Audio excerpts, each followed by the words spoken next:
இன்றே டவுன்லோட் செய்து உங்கள் ஃபேவரட் ஷோக்களை என்ஜாய் பண்ணுங்க. தேவிமா, அது சூர்யா இல்ல, வேற யாரோ. இல்ல, அது சூர்யா தான். நீங்க நல்லா பாருங்க. தேவிமா, இல்லடா, அது சூர்யா இல்ல. சூர்யா மாதிரியே இருக்கிற வேற யாரோ. நீங்க முதல்ல சேனலை மாத்துங்க, கொடுங்க. இல்ல துர்காமா, நீங்க நல்லா பாருங்க. அது சூர்யா அப்பா தான். அங்க பாருங்க, ஸ்வீட் வாங்குறாரு பாருங்க. தேவிமா, கொடுங்க ரிமோட்ட.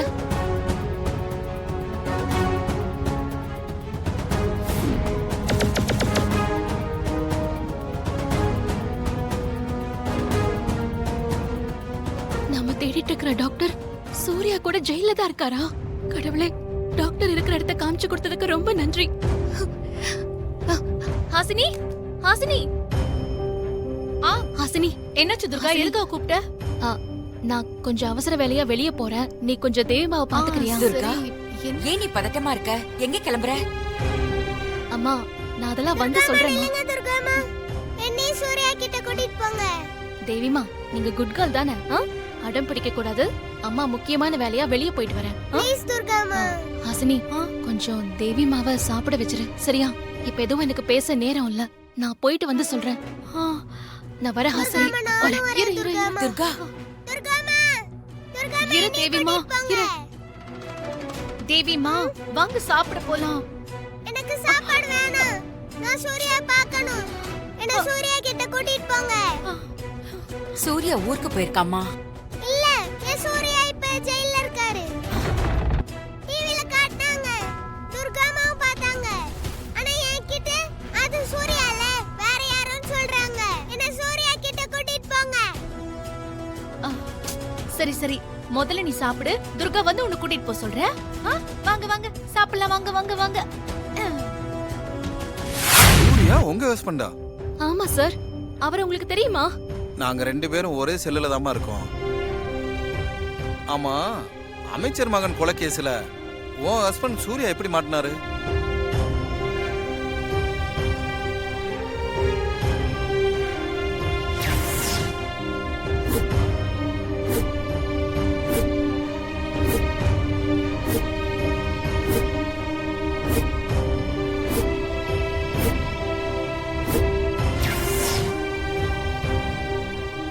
இவ்வளவு நாள் சூர்யா என் கூடவே ஒரே செல்லுல தான் இருந்திருக்காரு. ஆனா கேஸ் விஷயமா எதுவுமே பேசலாமா?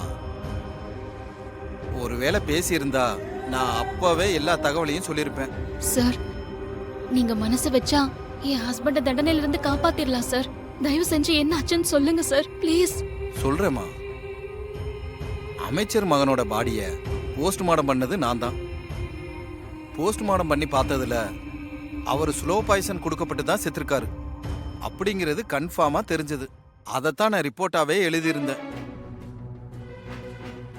தாரான்னு ஒருத்தவங்க என்கிட்ட வந்து பேரம் பேசி பார்த்தாங்க. நான் அதுக்கு ஒத்துக்கல. ஸ்லோ பாய்சன் கலந்ததுனால தான் இறப்பு ஏற்பட்டதுன்னு நான் எழுதி கொடுத்த ரிப்போர்ட்டை மாத்தி தர சொல்லி என்ன மிரட்டினாங்க. நான் அதுக்கு சம்மதிக்கல. உடனே அவங்க தன்னோட செல்வாக்க பயன்படுத்தி நைட்டோட நைட்டா என்ன டிரான்ஸ்ஃபர் பண்ணிட்டாங்க. அடுத்து வந்த டாக்டர் கிட்ட பேசி ரிப்போர்ட் எல்லாம் மாத்திட்டாங்க. அதுல வந்த விளைவுதாமா இவ்வளவும். இப்போ ஒண்ணும் கெட்டு போல. நான் எழுதின உண்மையான ரிப்போர்ட் எங்க ரெக்கார்டு ரூம்ல இருக்கு. நீங்க நேரா ஜிஹெச்சுக்கு போங்க. அங்க முத்துன்னு ஒரு அட்டெண்டர் இருப்பாரு. முத்து? அவர்கிட்ட நான் சொன்னேன்னு சொல்லுங்க.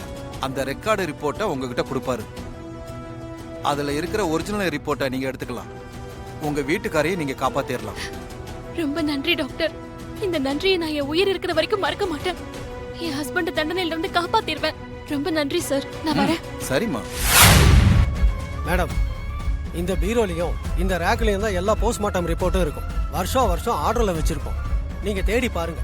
நான் யாராவது வராங்களான்னு வாசல்ல நின்று பார்த்து. சரிங்க சார்.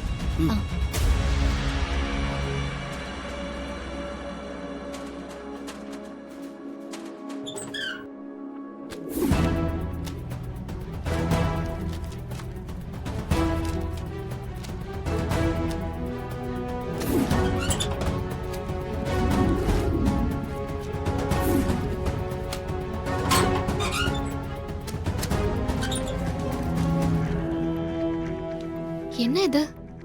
இவரு போலீஸ் ஸ்டேஷன்ல பாம்பு கடிச்சு இறந்துட்டாரு. ஆனா ஸ்லோ பாய்சன் குடிச்சதால இறந்திருக்காருன்னு போட்டிருக்கு. அவனோட போஸ்ட்மார்ட்டம் ரிப்போர்ட் எங்க இருக்கு?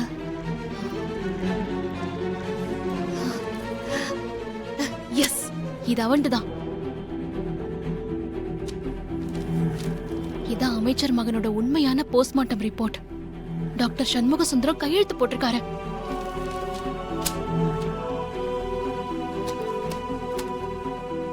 ரெண்டு ரிப்போர்ட்லயும் ஸ்லோ பாய்சன்ல இறந்து போயிட்டாங்கன்னு இருக்கே. ஒரே குழப்பமா இருக்கு. அமைச்சர் மகனுக்கு கொடுக்கப்பட்ட அதே ஸ்லோ பாய்சனை கொடுத்துதான் டாக்டர் சேகரும் கொல்லப்பட்டிருக்காரு. சார், டாக்டர் சேகர் பாம்பு கடிச்சுதான் சார் இறந்தாரு. என் ஸ்டேஷனுக்கு விசாரணைக்கு கூட்டிட்டு போயிருந்தப்போ ஸ்டேஷன்ல வச்சுதான் அவரை பாம்பு கடிச்சது. ஸ்டேஷன்ல இருந்த அத்தனை பேர் முன்னாடியும் தான் அந்த சம்பவமே நடந்துச்சு. அப்படி இருக்கும்போது டாக்டருக்கு எப்படி சார் ஸ்லோ பாய்சனால மரணம் ஏற்பட்டிருக்கும்? அது எப்படி ரிப்போர்ட்ல எழுதிருக்காங்க? இல்லம்மா, தெளிவா தான் ரிப்போர்ட் எழுதியிருக்காங்க. அதாவது இறந்தவர் பாம்பு கடிச்சதால மட்டும் இறக்கல, பாம்பு கடிக்கிறதுக்கு முன்னாடியே அவர் உடம்புல அந்த பாய்சன் இருந்திருக்குன்னு ரிப்போர்ட் கொடுத்துருக்காங்க. அப்போ அமைச்சர் மகனுக்கு கொடுத்த மாதிரி டாக்டர் சேகருக்கும் ஸ்லோ பாய்சன் கொடுத்திருக்காங்கன்னு சொல்றீங்களா சார்? ஆமா, ரெண்டு பேருக்கும் கொடுக்கப்பட்டது ஒரே வகையான பாய்சன் தான். சார், என்ன சார் சொல்றீங்க? ரெண்டு பேருக்கும் ஒரே மருந்து தாமா கொடுக்கப்பட்டிருக்கு, அதாவது ஸ்லோ பாய்சன். அதனால அந்த ரெண்டு கொலையும் ஒரே ஆளு தான் செஞ்சிருக்கணும். எனக்கு என்னவோ மாயாவுக்கும் டாக்டருக்கும் நடுவுல நடந்த பேச்சுவார்த்தையில ஏதோ ஒரு முரண்பாடு ஏற்பட்டிருக்கணும். அதனாலதான் மந்திரி மகனை கொன்ன மாயா டாக்டர் சேகர் மூலியமா உண்மை தெரிஞ்சிடக்கூடாதுன்னு திட்டம் போட்டு அதே பாணியில தனக்கு உதவியா இருந்த டாக்டர் சேகரையும் கொலை பண்ணிருக்கணும். எனக்கு என்னமோ அப்படித்தாமா தோணுது. ஆமா டாக்டர், இது இந்த மாயாவோட வேலையா தான் இருக்கும். நான் இதை விட போறதில்ல. ஆதாரத்தோட நிரூபிச்சாதான் என் ஹஸ்பண்ட தண்டனையில இருந்து காப்பாத்த முடியும். நான் உடனே அதுக்கான ஏற்பாட்டை பண்றேன் டாக்டர். ஓகேம்மா, all the best. Thank you doctor. என்ன சும்மா வணக்கம் வணக்கம் சொல்லிட்டு இருக்க? போன் பேசுறது தெரியல? என்ன வேணும்?